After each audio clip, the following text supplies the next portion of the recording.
dahilan guys, malapit na silang mangitlog.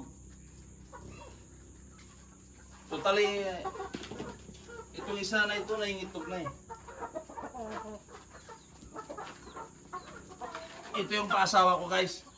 Ito pwede rin pansabong. Ito may lahi. Oh, medyo mahila pa. Ito guys, medyo may lahi ito eh. May lahing matataba. Ayan.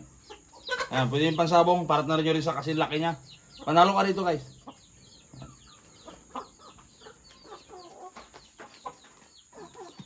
Ito na isa, medyo mahilap to eh.